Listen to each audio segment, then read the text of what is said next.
Hello everyone, আমি Sneha. Welcome back to my mini blog. আজকের দিনটা ছিল 9 ফেব্রুয়ারি আর আজকের দিনেই ছিল বাবির হাতে খড়ি। সরস্বতী পুজোর দিন তো আমাদের বাড়িতে পুজো হয়নি, যেহেতু বিদ্যারম্ভের দিন আমরা পুজো করব সেই কারণে। তো সকাল সকাল ঘুম থেকে উঠে স্নান সেরে নিয়েছিলাম, তারপরে চলে এসেছিলাম পুজোর জোগাড় করতে। প্রথমেই ফল কেটে নিয়েছি আর তারপরে নৈবেদ্য সাজাতে বসে গেছি।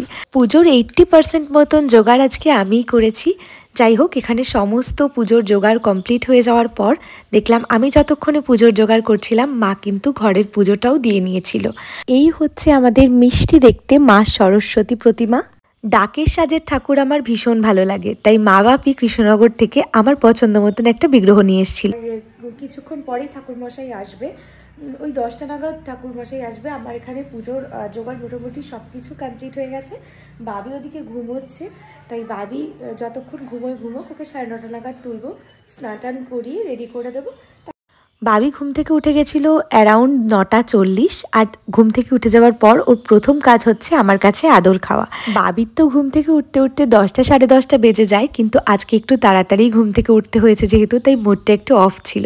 যাই হোক, বাবিকে স্নান টান করিয়ে নতুন ধুতি পাঞ্জাবি পরিয়ে দিয়েছিলাম। বাবির ধুতি পাঞ্জাবিটা দেখে অনেকেই তোমরা কোয়ারি করেছিলে যে এটা কোথা থেকে নিয়েছি। অ্যাকচুয়ালি এটা ওকে গিফট করেছিল সেজু দিদি, আর ড্রেসটা না ভীষণ সুন্দর। অনলাইনে যদি চাও এরকম ড্রেস নিতে তাহলে তোমরা ফার্স্ট ক্রাইতে পেয়ে যাবে, বেবি হাগ ব্র্যান্ডের রয়েছে। আদারওয়াইজ তোমরা বেবি হাগের যে কোনো স্টোরে এরকম টাইপের ট্র্যাডিশনাল ড্রেস কিন্তু পেয়ে যাবে। আজকে আমি যে 3 পিসটা পরেছি এটাও কিন্তু একদম নতুন, তাই ভাবলাম যে বাবির যেদিন হাতে খড়ি হবে সেই দিনই পরবো। বাই দ্য টাইম মা বাপিও চলে এসেছিল, আর তার কিছুক্ষণ পরেই আমাদের বাড়িতে যে জেঠু পুজো করে সেই জেঠুও চলে এসেছিল পুজো করতে।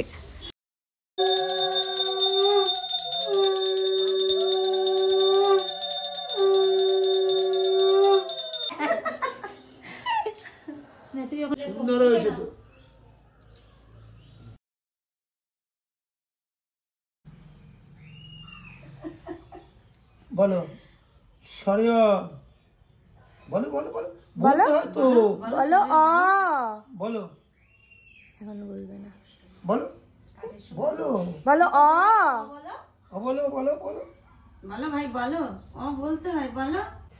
মুড নেই, বলো আ। এদিকে তাকাও, বলো। দুজনে লেখাপড়া করি, আমরা দুজনে করি। এদিকে এদিকে, এই যে এবিসিডি বলো পাপা। 1 2 2 3 4 5 বলো বলো বলো। হাতে খড়ি দেওয়ার সময় বাবি একটা কথাও মুখ থেকে বের করছিল না, আমি জানি না কেন। যাই হোক, আমরা সবাই মিলে কিন্তু অঞ্জলি দিলাম। খুব সুন্দরভাবে আমাদের পুজোটা আজকে সম্পন্ন হলো। পুজো সম্পন্ন হয়েছিল প্রায় 11:30 বেজে গেছে, আর তারপর নিচে গিয়ে সবার জন্য এখন আমি চা করছিলাম। আজকে অনেক ভোর ভোর উঠতে হয়েছে, আর তাছাড়া আমি মা সবাই তো উপোস ছিলাম, সেই কারণে কিন্তু চা খাওয়াও হয়নি। চা বানিয়ে বাড়ির সবাইকে আগে দিলাম, তারপরে আমিও বসেছিলাম চা আর বিস্কিট নিয়ে। সরস্বতী পুজো মানেই কিন্তু খিচুড়িটা মাস্ট, তো সেদিন তো আমাদের বাড়িতে সরস্বতী পুজো হয়নি, আজ যেহেতু হয়েছে তাই চা বিস্কিট খেতে খেতে সবাই প্ল্যান করলো আজকে খিচুড়ি আর বাঁধাকপি হবে।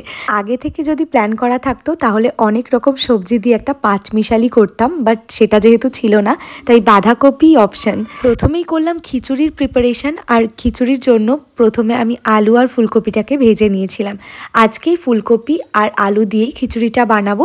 এদিকে মশলাও আমার কষে গেছে খিচুড়ির জন্য। স্পেশাল এখানে হচ্ছে খিচুড়ি, ভেজ খিচুড়ি, আর এখানে হচ্ছে বাঁধাকপি। তো আমি মশলাটা কষিয়ে নিচ্ছি। অনেকটাই লেট হয়ে গেছে, কারণ পুজো হতে হতে অনেকটা বেলা হয়েছে। 11:30টার পর রান্না বসিয়েছি সমস্ত জোগাড় যন্ত্র করে, তো তার জন্য একটু লেট হয়ে গেছে। তোমাদের সাথে সমস্ত ফুল ব্লগটা শেয়ার করব, তোমরা অবশ্যই কিন্তু দেখো। ওদিকে যতক্ষণে খিচুড়ির চাল ডালটা সেদ্ধ হচ্ছে ততক্ষণে আমি বাঁধাকপিটা বসিয়ে দিয়েছিলাম আরেকটা ওভেনে।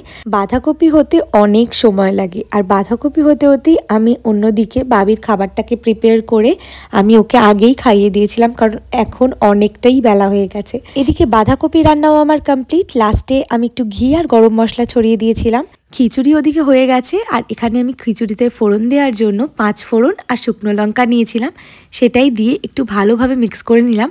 এটা দিলে না খুব ভালো একটা ফ্লেভার আসে খিচুড়িতে। লাস্টে উপর থেকে ঘি ছড়িয়ে আমি রান্নাটা কমপ্লিট করলাম। সব শেষে উপর থেকে একটু ভাজা মশলা ছড়িয়ে দিলাম। আমি না খিচুড়ি খেতে খুব একটা পছন্দ করি না, মানে একদম পছন্দ করি না বললেই চলে। আজকে তো আর কোনো অপশন ছিল না, তাই এটাই খেতে হলো লাঞ্চে। সন্ধেবেলা ছিল আমার একটা ইনভিটেশন, তাই চলে গেছিলাম 13 পার্বণে। আর আজ ছিল রেশমার আর লাপ্পুদার অ্যানিভার্সারি। গিয়েই খেলাম গরম গরম কফি, আর স্টার্টারে ছিল একটা চিকেনের প্রিপারেশন, যেটার নাম আমি জানি না, বাট খেতে দারুণ ছিল। পিহুর ড্রেসটা দেখো কি সুন্দর, আমার যে কি পছন্দ হয়েছিল ড্রেসটা, কি বলবো। ড্রেসটা এত সুন্দর ছিল আর পিহুকে মনে হচ্ছিল একদম একটা ছোট্ট প্রিন্সেস। তো লাপ্পুদা আর রেশমার হলো এবারে কেক কাটিং। এবার ওদের বিয়ে 6 বছর কমপ্লিট হলো। সন্ধেবেলা খুব একটা বেশি কোনো ক্লিপস আমি নিতে পারিনি, একদম ছোট ছোট কিছু ক্লিপস তোমাদের সঙ্গে শেয়ার করলাম। ডিনার করতে বসে গেছি আর ডিনারের মেনুতে ছিল cake, fish finger, fried rice, chicken কষা, চাটনি, পাঁপড়, গুড়ের রসগোল্লা, যেটা আমি খাইনি। That's it for today's mini blog.